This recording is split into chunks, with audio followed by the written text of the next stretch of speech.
We know that the field of UX is growing.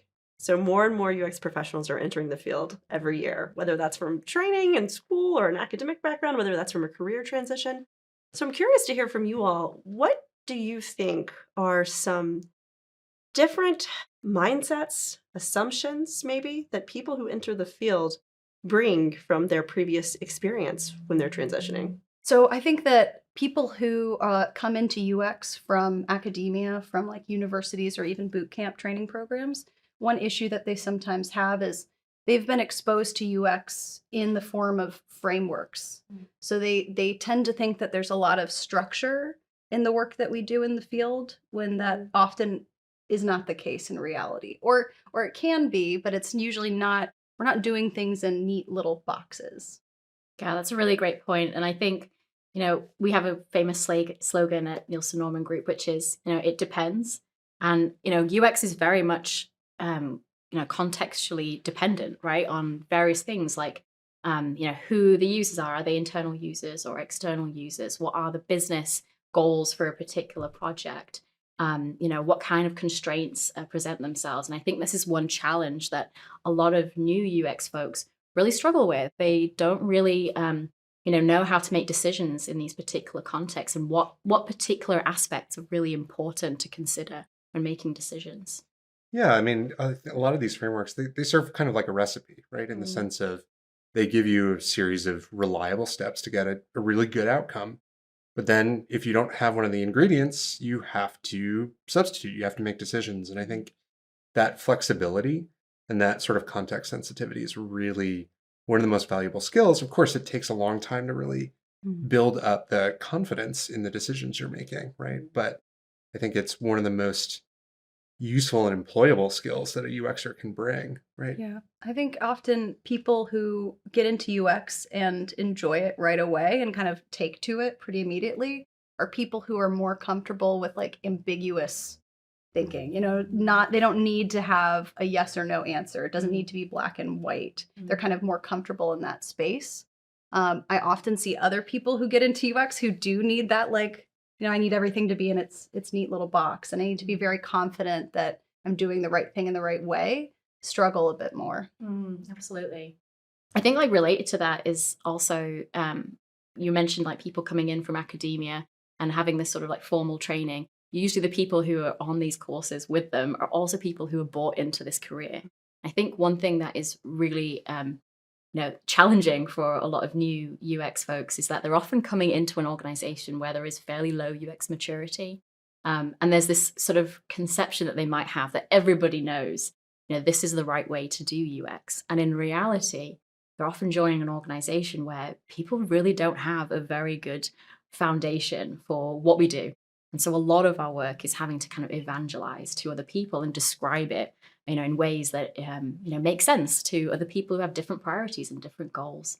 So I think this is a common misconception that you're just going to walk into a job and people are going to understand like what your role is and what your purpose is and how you can kind of support, the evolution of a product or a service. Right. I think that's so interesting. I would like to unpack this idea of some of the different ambiguity constraints. This is kind of a theme I'm starting to see that there may not be a right way, there may not be a yes, no. So, how does that lend itself to learning through that? Like, are there common mistakes people tend to make, even knowing that there may not be an ideal process that's going to apply to every situation? One of the big issues I see with new people is that they think that they need to apply all of the methods all at once. Yeah. That like every project, I need to be creating personas and I need to do all of the research methods. When that is rarely the case. We kind of have to pick and tailor our tools to meet the need that we have in the moment. I think also people often think that they need to do things in a very particular order, and you mentioned, use all the tools, but also we must start with this discovery research first, and then we're going to, start to prototype and ideate and, go through this sort of iterative cycle. And sometimes our projects don't quite line up with that. Sometimes we don't get given the opportunity to do that early discovery work. We might be starting a little bit later. And we have to kind of make prioritization decisions on like where we spend our time, or what activities we choose to do. Thinking about what's the best value for the product and for our team, and for what we need to learn. And that's something that I think a lot of people kind of struggle with. I don't know if everyone has had this experience, but my experience studying UX at a university before I got into the field, I did not learn about constraints at all. So I didn't realize that I would be not given the time or the budget or the tools that I needed to get things done. And my very first usability test I ever ran, I was not allowed to offer incentives. I had to use leftover marketing materials from another campaign. It was basically a box of extra, extra large t-shirts, not related to what I was working on. And I had to use those as incentives to try to convince people to participate in my study. So I think people tend to learn pretty quickly when they get into UX. You have to be a little bit scrappy to get things done. Or maybe the first time you ever run a usability test and your boss comes starts asking questions directly of the participant, things that are super leading, right? We've all had that experience. And so, yeah, again, that kind of resilience that, I mean, I know that's a term that gets used a lot in our field, but I think it's really important, that idea of saying you're not going to get it right on your first, second, third, or fourth time. And that's, I mean, that almost seems to be one of the major themes of what we do anyway, right? It's this idea that you're not going to get it right on your first time. And so small little adjustments each time around make the end product a lot better. I think another interesting thing about our field is it's so multidisciplinary. Like we work within, a cross-functional team, and we have to work with others who have very different priorities and goals. And I think one, not necessarily misconception, but something that people think is that, they themselves are responsible. If I'm going to be a UX designer, I'm responsible for the user experience. And in reality, that's not really true, right? It's the whole team who's responsible for providing a really superior and good user experience. And we need to kind of canvas, other people's experiences and input and have them involved in our work in order to really make impact. I think this is something that isn't taught in schools as much as it should be, to highlight some of these kind of constraints or some of these differences in beliefs or, goals and priorities, and how we can kind of really, ensure that we can kind of work past that and work collaboratively with other people. And I think this is something that a lot of people learn by actually doing, unfortunately. Learning by doing, I think, is an interesting concept to tackle here too, because it sounds like what we're saying is, especially if you come from an academic background, it can be a bit of a surprise to land inside a business or an organization and then go, wait a second, I'm not equipped to use these tools in the way that I expected I was going to be able to use them because there are these constraints. So we learn on the job. And I wonder, what does that feel like to learn on the job? How can we become more confident in accepting that process as mistakes are made? What can we learn in terms of expecting those mistakes to be had? Are they essential in some way? I really think they are. I think, mistakes is part of how we learn. And I think there is a lot of trial and error as we, join perhaps even a new organization. We might not necessarily be new to the field, but maybe we're joining a new company. We don't really know what the politics are like in that company, or, what historically has happened in that company. And so we're starting from scratch again. And we really need to kind of use our UX research skills, right? We kind of interview our stakeholders, interview people who we are going to be working quite closely with to kind of understand what their priorities are, their concerns. So that we can use that to be able to kind of find what's the best path. How do I navigate? Maybe there are some tensions in the product team about how best to do something. Well, how can I navigate this challenge and hopefully start to implement some of these UX activities that can move us in the right direction? I think it helps to be very patient with yourself and with your team and the company, and viewing this as a process. And it's just a learning opportunity that just takes time. A learning opportunity that takes time. How much time does it take? Is there ever an end to it? Or are we constantly learning? Like, are we constantly kind of making our way through understanding how to apply these tools in different constraints and different environments and special situations? And I think it's important to always take that kind of growth mindset.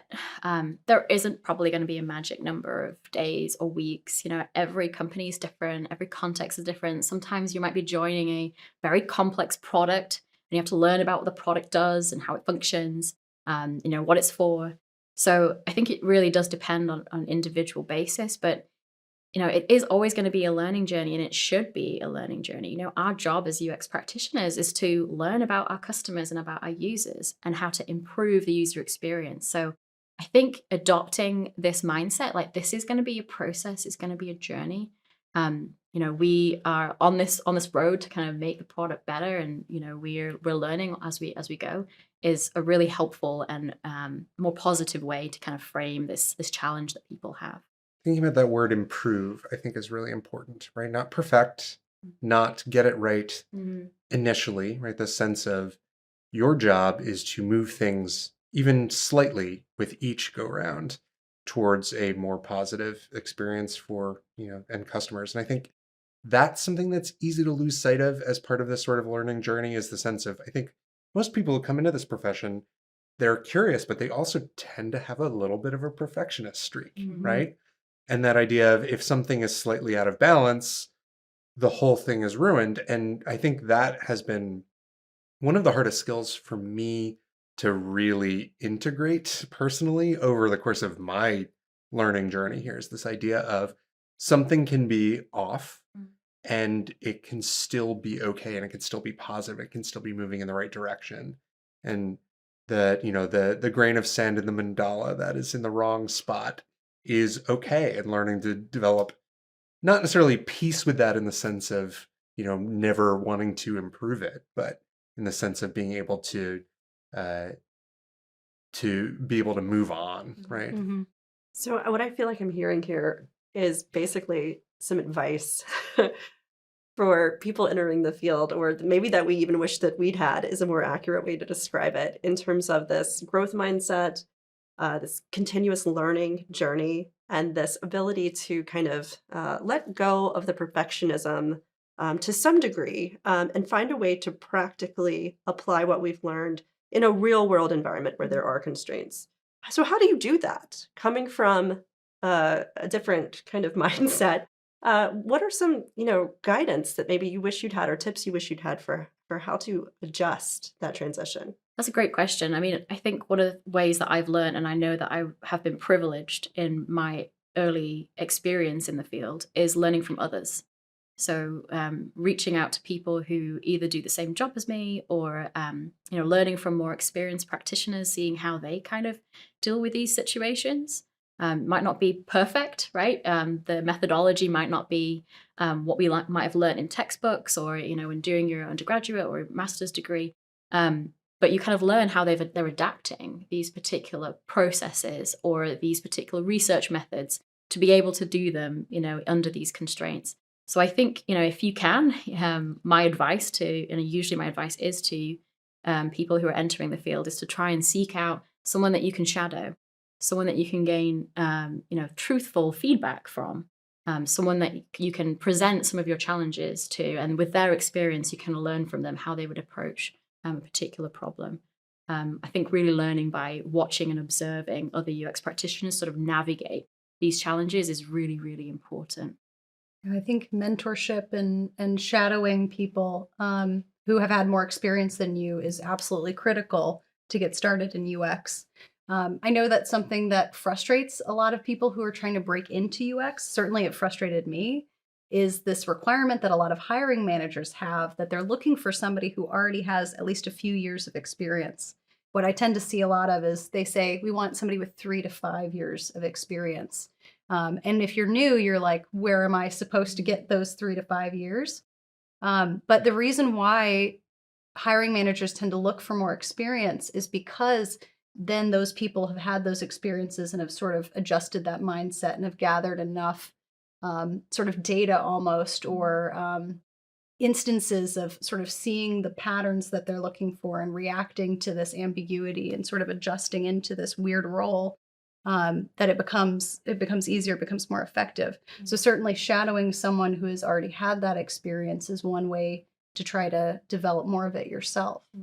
I think another way is through internships, through co-ops, through just trying to get hands-on experience in any way you can. Sometimes it's easier to say that than to actually find those things. But one thing I often tell new people is, you can be creative in how you get that experience.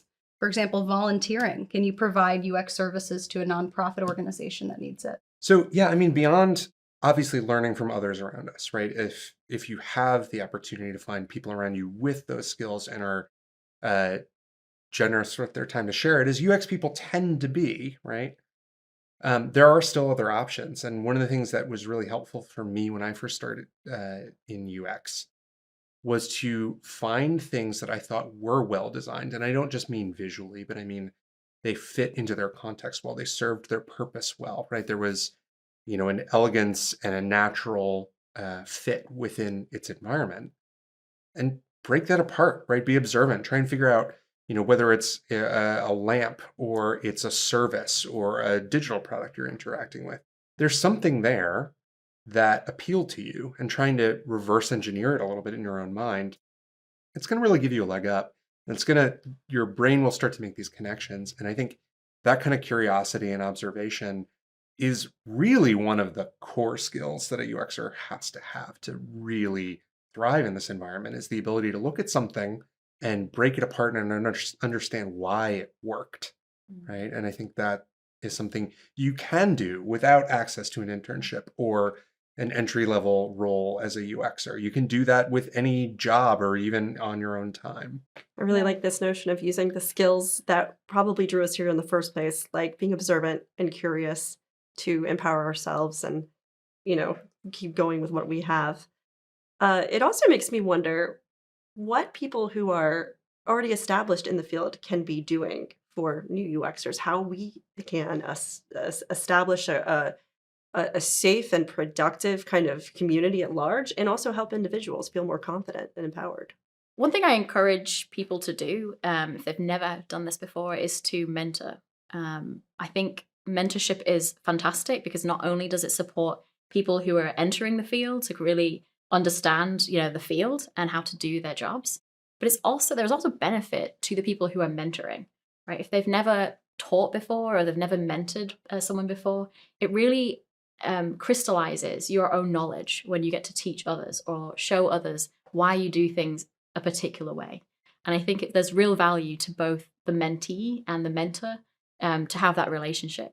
So I think we have a duty, really, as UX professionals who've been in the field for a number of years, to really ensure that the next generation, the next cohort that are entering the field, have that support. And so I, encourage, our listeners, if they've been working in the field for 5 years, 10 years, and they feel open to this opportunity, there are lots and lots of platforms out there that allow for mentorship that can be done remotely. And I think this is a really important job that we have to upskill the next generation. I think mentorship is even more important now than it's ever been before, because we know that there are a lot of new people entering the UX field. So there's a lot of people out there trying to develop these skills who are hungry for that mentorship. So I absolutely agree that it's really essential that more experienced people take on that responsibility. And maybe through that mentorship, we can remove some of the surprising Mhm. factors that we all felt as we entered the field, and help people grow and increase the quality of the Mhm. field in general. Do you know one of the most rewarding conversations that I've had with other more senior UX professionals is the mistakes that they've made and the choices that they've made, and to kind of really talk to them about, well, why did you do something in that particular way? Especially if you've been able to kind of shadow a more senior UX professional in a particular project. And then they may tell you, well, there were all of these different constraints that were happening. There were this sort of political situation happening over here. And this is the historic context of this particular project. And so I decided to do this for this reason, because it was going to be more productive. And I think those kinds of conversations are so, so helpful to somebody entering the field. Maybe one of the most powerful things we can do is share our own mistakes and be open and honest. Mhm. Well, thank you all for sharing these tips, sharing your experiences. It's a really important topic, so I'm glad to hear your perspectives on it. Thank you. Thanks for watching. If you want to see more of our UX videos, take a look at these over here and consider subscribing to our channel. On our website and ingroup.com, you can access our free library of over 2,000 articles. You can also register for one of our UX courses that offer live, hands-on UX training.